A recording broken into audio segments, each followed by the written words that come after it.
आज जिस ढंग से देवेंद्र यादव को गिरफ्तार करने का षड्यंत्र भारतीय जनता पार्टी ने रचा है, ये अत्यंत ही दुखद है।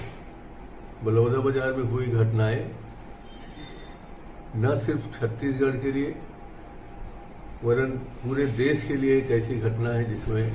पूरे समाज को झकझोर दिया है, खास करके सतनामी समाज को। ये एक ऐसी घटना है जिसे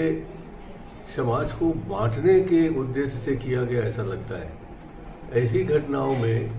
राजनीति करके भारतीय जनता पार्टी कांग्रेस की ओर इशारा करना चाहती है कि यह घटना कांग्रेस के द्वारा प्रेरित थी, जो अत्यंत दुखद है, गलत है और इस तरह के बातों से किसी भी सरकार को बचना चाहिए। मैं तो विशेष रूप से भारतीय जनता पार्टी की सरकार है छत्तीसगढ़ में, इसे दोष देना चाहूँगा, आरोप लगाना चाहूँगा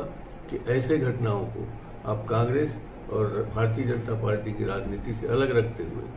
हमारी एक सामाजिक आवश्यकता को ध्यान में रखते हुए सामाजिक समरसता के नाम से काम करें, सामाजिक भाईचारे के नाम से काम करें।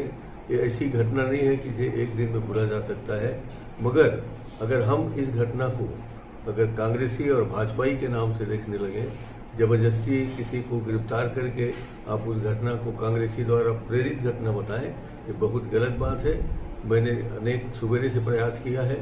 मैंने स्वयं अध्यक्ष महोदय से कहा कि आप जाके देखिए क्या हो रहा है, और मेरे प्रयास के बावजूद भी, अनेक प्रयास के बावजूद भी हम सफल नहीं हो पाए और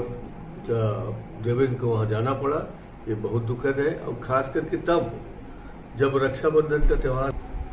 भारतीय जनता पार्टी को कि ऐसी घटनाओं को कांग्रेस की ओर ढकेलने की कोशिश न करे, कांग्रेसीकरण को करने की कोशिश न करे, ये अत्यंत दुखद है और हम इसके लिए बहुत बहुत बहुत कांग्रेस जन दुखी है और कांग्रेस जन देवेंद्र यादव के पीछे खड़ा है। हम सब साथ हैं।